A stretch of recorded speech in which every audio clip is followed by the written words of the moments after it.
Muito bom dia. Começamos hoje a quarta reunião que fazemos do tema das claves notariais e registrais, que graças à Noreg do Paraná e ao Colégio Notarial do Brasil, da Seção do Paraná, estamos realizando todas as quintas-feiras pela manhã. Eu quero agradecer muitíssimo a presidência da Noreg do Paraná, liderada pela doutora Mônica Della Vecchia, bem como a todas as entidades integrantes dessa associação paranaense, a começar pela Aripar, agradecendo aqui sua presidente, a doutora Mariana Carvalho Pozzenato Martins, aproveitando esse cumprimento ao mesmo tempo para apresentar-lhe a minha melhor solidariedade, dizendo isto da forma mais adequada, como se deve dizer em latim, requiescat ea in pace Domini Dei, ou seja, dirigindo esta pretensão a Deus para que cuide da alma da dona Dinanci, avó da doutora Mariana. Eu apresento aqui as minhas condolências e, na medida do possível, o apoio a um conforto que só Deus permite neste momento. Cumprimento o Dr. Renato Fartulana, digno presidente do Colégio Notarial do Brasil, Seção do Paraná, e em nome dele a toda a junta diretiva dessa entidade, bem como o Instituto de Registro Civil de Pessoas Naturais do Paraná, o IRPEM, aqui apresentando a minha saudação, a doutora Elizabeth Regina Vedovato, ao Instituto de Registro de Títulos e Documentos de Pessoas Jurídicas do Paraná, cumprimento o seu presidente, o Dr. Maximino César Lisboa, o Instituto de Protesto de Títulos do Paraná, meus cumprimentos ao Dr. João Norberto França Gomes, e, igualmente, agradeço o apoio que também nos dá o Instituto Maranhense de Estudos Jurídicos, IMAEG, presidido pelo Dr. Tiago Estrela. Muito bem. Posto isto, vamos começar aqui a nossa reunião de hoje. Lembrando que também, no final da tarde de hoje, às 18h30, salvo engano, haverá pela página do Instagram da ARPEN de Goiás a continuação do nosso tema Caminhando pela Lei 6.015. Aguardo-os todos lá. Hoje vamos ver um tema interessante. Como sabem, essas nossas claves notariais e registrais são reuniões que tendem a ser muito breves, mais breves do que as reuniões do registro sobre registros. E, às vezes, dependendo da dimensão do tema, pode esticar-se um pouco mais. Mas são reuniões para 15, 20 minutos no máximo. E que eu quero que seja, tanto é por isso que estou fazendo sem os paramentos habituais de gravata e paletó, eu quero que sejam reuniões um pouco mais, menos formais, por assim dizer, em que nós possamos conversar, essa é a ideia, sobre temas, sobre conceitos das notas e dos registros, mas na medida do possível, abrindo um pouco mais as vistas, ou seja, fazendo algumas excursões, algumas aventuras por outras áreas, para assim, iluminando mais e mais a compreensão, as notas compreensivas dos nossos termos ou conceitos especializados que nós recolhemos e especializamos para as notas e os registros públicos. E o tema de hoje é o tema da abonação. Abonação. Bom, entre nós o termo, o vocábulo abonação, bem como todas as variações, por exemplo, a conjugação do verbo abonar, que está ligada à ideia de abonação, e mais os substantivos abonador, que também é adjetivo, pode ser usado de maneira qualificativa, e o substantivo abono, tem um uso muito estendido, ou seja, passa longe de ser exclusivamente para o campo do direito notarial. Nós vamos ver que se estende efetivamente, se espalha por diversos ramos do direito. Eu situei algumas hipóteses aqui, mas poderíamos avançar muitíssimo no campo, por exemplo, do direito administrativo. até mesmo na parte relativa ao âmbito funcional do direito administrativo, ou seja, dos funcionários públicos, ou servidores públicos, para tratar do abono dele com variadíssimas situações. Situei alguns casos apenas a título exemplificativo. Por exemplo, a palavra abono consta do título 12 da parte geral do Código Brasileiro de Comércio de 1850, que, como sabem, não está totalmente revogado. Então lá nós vamos ver nesse título, está escrito das fianças e cartas de crédito e abono. Por sua vez, o vernáculo abonação vem previsto, indicado, anunciado no artigo 258 do mesmo Código Comercial. Esse Código Comercial, uma obra excelente feita ao tempo do Segundo Império, né, 1850. Estamos falando, portanto, de uma codificação decimonônica que subsiste em nossos tempos. Isso é prova quase sempre da adequação, da aclimação da lei à realidade.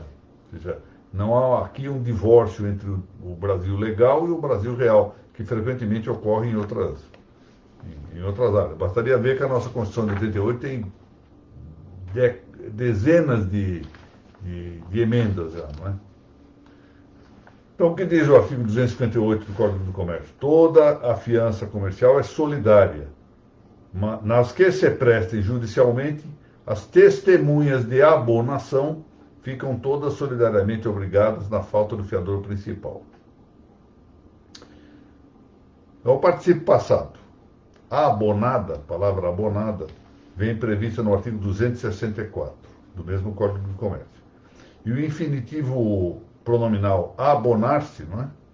Do verbo abonar, mas aqui na forma pronominal, com o pronome se, no artigo 547. Por sua vez, surge um substantivo, abonadores, no artigo 380. Então vejo que essas palavras visitam bastante o Código de Comércio. No direito trabalhista atual, a palavra abono tem aqui o sentido de... Desculpe, o telefone estava tocando aqui. Essa aqui é o que se chama de informalidade. Está vendo? Sentido de remuneração. O abono tem caráter, portanto, retributivo, remuneratório. Fala-se em abono pecuniário, parágrafo 6º do artigo 58A e dos artigos 143 a 145 da Consolidação das Leis do Trabalho. Também o direito previdenciário refere o abono quanto ao valor monetário provisório, previsto no parágrafo 19 do artigo 40 da Constituição Federal de 88. Fala ali no abono de permanência. Sabem o que é isso, não é? Quer dizer, alguém que atinge o tempo para a aposentação, para jubilar-se, mas que permanece em atividade, recebe do Estado a devolução, o Estado restitui o montante que foi encaminhado, foi descontado dos vencimentos, né, descontado para a carteira previdenciária. Então, o que vai para o fundo previdenciário é restituído por meio deste abono pecuniário, enquanto aquele que já tem o direito de aposentar-se, já cumpriu os requisitos, já poderia estar aposentado, continua trabalhando. É uma forma de o Estado, de um lado, não abrir mão da experiência dos seus servidores, e, de outro lado, evitar um custo maior, porque teria que pagar os valores da aposentadoria, dos proventos, portanto, pela aposentação, e, ao mesmo tempo, tratar de, na maior parte das vezes, de ter um novo funcionário, um novo servidor na ativa, pagando, portanto, o valor retributivo correspondente. Ou seja, isso implicaria, na maior parte das vezes, um aumento de custo para o erário. Portanto, o abono é justificável nessas circunstâncias. No direito administrativo também se fala bastante em abono de falta, né? Isso é uma coisa de tempos até de faculdade, né? É do linguajar comum nas faculdades. Por exemplo, falar em abono de falta. Me lembro já do meu tempo de estudante em que se falava no abono de falta. E eu, quando estava na graduação, lecionando, descobri uma coisa curiosa. Quando eu abonava a falta de um aluno, eu prejudicava a saúde da família dele. Ou seja, um dia abonava porque a tia estava doente, no dia seguinte tinha que abonar porque a mãe estava doente, o avô. Um montão de alunos vinha e também pedia abonação por problema de doença na família. Então, esse esse é o tema. Ou seja, há certos abonos que provocam o detrimento da saúde, né? Bom, vamos lá ver um pouquinho aqui o tema do abono do ponto de vista vernacular. A palavra abono, e juntamente com abono outras palavras paralelas, né? Abonação, abonar, abonador, essas palavras todas provêm de um adjetivo latino. O adjetivo bonus, bona, bonum. Esse adjetivo, geralmente os adjetivos triformes, não todos, os triformes são de primeira classe. Por isso que nós dizemos bônus para o masculino, bona para o feminino, bonum para o neutro. Ou então na forma como está citado aqui, bônus, bona, bonum. A característica desses adjetivos está em que tem três formas, o nominativo singular, né, masculino, feminino e neutro. E a sua declinação é para o masculino e para o neutro de segundo tipo, ou seja, declina-se na forma da segunda categoria declinatória, e o feminino, no nosso caso o bona, declina-se pela primeira. Isso distingue os adjetivos de primeira classe de uma espécie dos adjetivos de segunda classe, que também podem ser triformes. O adjetivo de segunda classe pode ser uniforme, uma forma só para, por exemplo, vetus. Vetus, velho, serve tanto para o masculino velho, o feminino velha e o neutro velho. Uma forma só. Temos adjetivos de segunda classe biformes, com uma forma para o masculino e o feminino e outra para o neutro. E temos adjetivos triformes também. Mas o que distingue os triformes do adjetivo de primeira classe é que os adjetivos de segunda classe são todos declinados pelo terceiro tipo de declinação. Então não há confusão possível.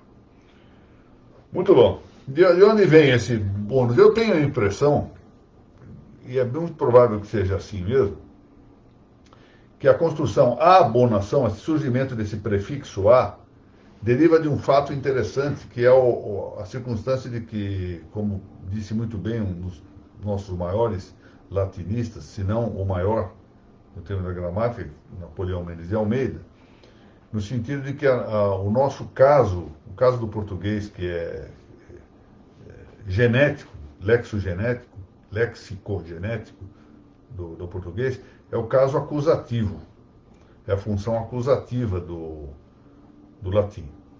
E, portanto, aí se justifica esse a, que está antes de bonar, ou bonação, o bonador, né? Abonador, abonação, abonar, porque significa uma contração do ad bonum, ad bona, porque justamente o ad bonum e ad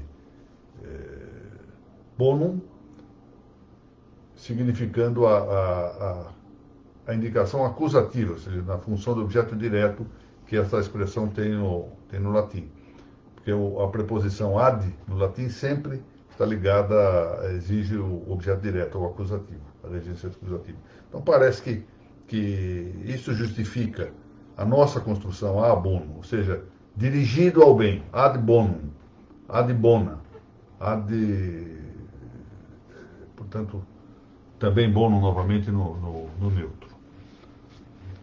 Parece que é isto, pelo menos tenho a impressão. Ora, há várias acepções analógicas desse bônus, bona, bonum, utilizando aqui já no vernáculo.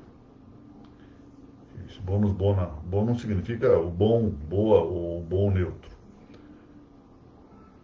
Quais são as acepções analógicas, os sentidos analógicos? Eu mencionei aqui alguns. Acreditar, afiançar, confirmar, garantir, fiar, emprestar, valorizar, autorizar, legitimar, justificar, bendizer, recomendar. Como é que nos recomendamos? Quais são as chamadas cartas abonatórias ou abonadoras? É frequente que me peçam, por exemplo, em concurso, para os registros e as notas. Se eu podia fazer uma carta de recomendação, é uma carta de abonação, em que frequentemente eu uso, ou muita gente usa isso, a figura negativa, né, a condição negativa. Nada sei que desabone, ou seja, que retire a abonação, ou seja, a tendência ao bem, ao bom, etc., a respeito do comportamento de determinada pessoa. Então, abonar, como eu digo aqui, é dar por bom. Abonatório ou abonador é o que confirma algo ser bom. Por isso nós podemos dizer que fulano abona a doutrina de Beltrano. O julgado tal abona o ensinamento do professor tal, etc. E, portanto, também pode dizer-se do fiador. Assim, esse jurista, que aliás é curitibano, é paranaense, não sei se curitibano, paranaense, de Plácido de Silva, diz que o sentido de abonador é o mesmo de fiador. Ou pelo menos em parte é o mesmo sentido. Título abonado é o título afiançado, ou seja, aquele que se garante por ser bom. Bom, vamos lá aqui então ver como é que se comporta no direito notarial, em que se fala de vários modos de abonação. Primeiro modo, embora pouco frequente, falava-se mais, né? Agora fala-se pouco nisso. Contrato de abono ou contrato de abonação.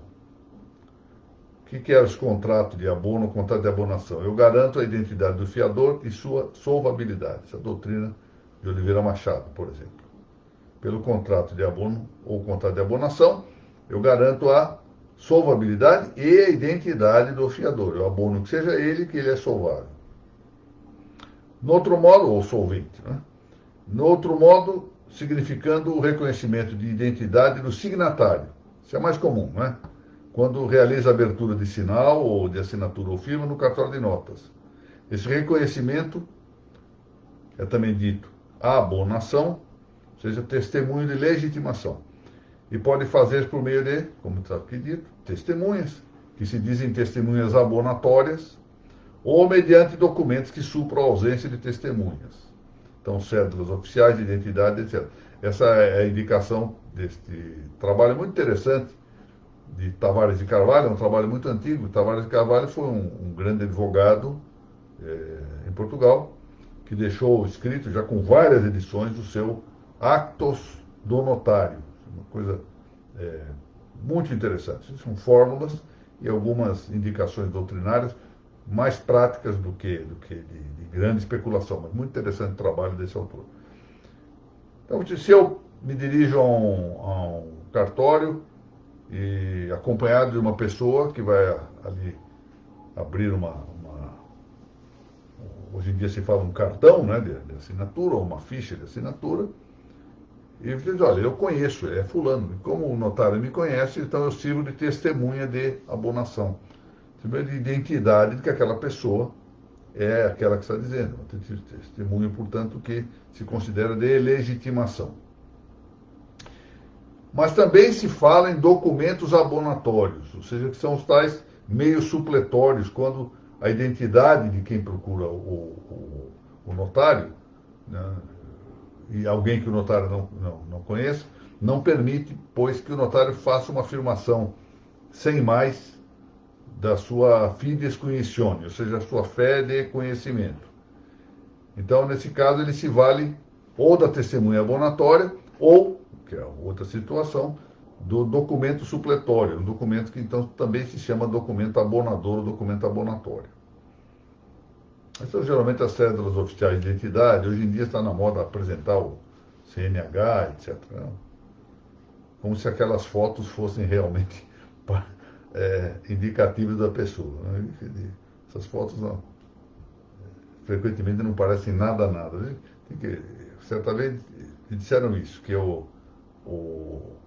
a pessoa experiente nesse tipo de coisa examina os olhos. Os olhos não mudam ao longo da vida. Interessante isso. Eu não sabia, nem sei se é verdade, mas gente proba me disse isso. Bom, e a consequência é que, como isso envolve, de algum modo, uma firma, seja para abertura da ficha ou cartão de assinatura, seja porque procura o notário para a prática de outro ato e é identificado por meio de uma testemunha de abonação ou por meio de um documento supletório abonador, também o próprio reconhecimento de firma é chamado abono de firma. Então, nós falamos em abonação de firma, isso é na linguagem comum também. Muito bem. Então, temos abonar é algo como ad bonum, ou seja, para o bem, ou para o bom. Tornar bom alguma coisa. E leva a ideia de tornar válido, legitimar, etc. São expressões análogas. Como nós sabemos, o senhor já sabe, na analogia o que nós temos é uma parte idêntica do conceito e uma parte dissímile, que se afasta dessa identidade. De maneira que a partir da palavra abono, ou do ad bonum, ou ao bem, para o bom, movimentando-se para o bom, há uma série de sentidos análogos que podem ser construídos com justificativo. Muito bem. E com isso terminamos, como eu havia quase prometido, dentro de um tempo, até passei um pouco mais do que convém, 21 minutos e tanto. Quero agradecer, vamos lá, a doutora Mônica já teve a oportunidade de saudar e agradecer. O pessoal da Lepanto, a Lepanto agora com uma incumbência de preparar, nesse momento, depois do lançamento do livro de Uso Capião, com vários autores, né? E prefácio do meu amigo desembargador Fábio Della Vecchia, a Lepanto agora se prepara para a edição do livro ABC do Direito Natural, que foi concluído anteontem. E na sequência vamos ver se conseguimos editar o 4º tomo do Registro sobre Registro. Isso é algo que nós temos ainda que pensar, dado o custo da obra. Mas vamos ver. Doutora Margarete Maia, estimada amiga, muito bom dia. Eliette, minha saudação, Eliette, uma grande magistrada de São Paulo. Doutora Marilena Teixeira de Freitas Paula, bom dia. Carolina Alice Fleury Neri, lá de Goiânia, grande advogada lá, estimada amiga. Doutor Mário Martinelli, está sempre presente, agradeço a sua presença, muito honrosa para mim. Amigo Fausto Mota. Laura Porto, hoje a Laura não foi a primeira, geralmente é a Laura que abre esses comentários aqui, hoje atrasou-se a Laura. Muito bom. Doutor Fábio, agora vejo que está aí, ambos hoje com inchaço da cabeça devido a surpreendente reviravolta no jogo de ontem. Paciência. Nós vamos nos ver, acho que na Série B, doutor Fábio. Doutor Hilário Lula, bom dia. Doutor Márcio Franco, bom dia. Mariana Herrera, grande administradora, líder aqui das propagandas, das publicidades das nossas aulas. Agradeço muito. Doutora Cátia Dias, minha assistente lá na Faculdade de Direito de Guarulhos. Vamos ter que começar o curso de pós-graduação lá, não é, doutora Cátia? Vamos ver se isso se resolve logo. Professora Isabela Bicalho, lá da grande cidade de Miguelópolis, jurista mineira que nós importamos para o estado de São Paulo. Bom, aqui não sei o que é o Demetrios. Bom, agradeço aqui o bom dia, herói. Não sei se é para mim, mas em todo caso, se for, na hipótese que seja, agradeço. Doutor Márcio Franco, muito obrigado. Saudações lá de Ribeirão Claro, né? Muito bem, muito obrigado. Olha, novamente agradeço a presença de todos. Se puderem hoje à tarde, também é muito curta esse tipo de aula lá no Instagram, é uma meia hora de aula, lá ainda caminhando pelo artigo 1º. Hoje eu destaquei uma segunda parte do artigo 1º da Lei 6.015, que eu quero só falar do tema da segurança jurídica. Está lá previsto no artigo 1º, e como está previsto no meio de outras referências, acaba deslustrando a importância da segurança jurídica como finalidade tanto das notas quanto dos registros públicos. Então, lá na tratação da Lei 6.015, vou me referir especificamente ao tema registral, mas vou tratar desse assunto hoje lá. puderem ir na página da Noreg, da Arpen de Goiás, na página do Instagram da Arpen de Goiás, às 18 horas e 30 minutos.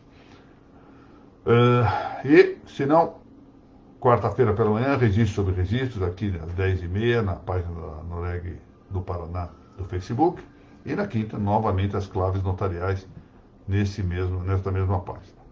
Renovo aqui as minhas condolências, dirigidas à doutora Mariana Carvalho Pozzenato Martins, digna presidente da ARIPAR, Associação dos Registradores de Imóveis do Paraná, pelo falecimento de sua avó, a dona Dinancy. É apenas alguém, como se diz, que embarca num ônibus que a todos nos levará um dia para a eternidade. Então, temos que conformar-nos com isso, por mais que humanamente seja realmente muito difícil. Muito obrigado a todos. Agradeço novamente as entidades que deram todo o apoio a essa nossa reunião e vem assim apoiando, em particular da Noreg do Paraná, o CNB do Paraná e o Instituto Maranhense de Estudos Jurídicos, IMAEG, presidido pelo Tiago Estrela. Muito obrigado.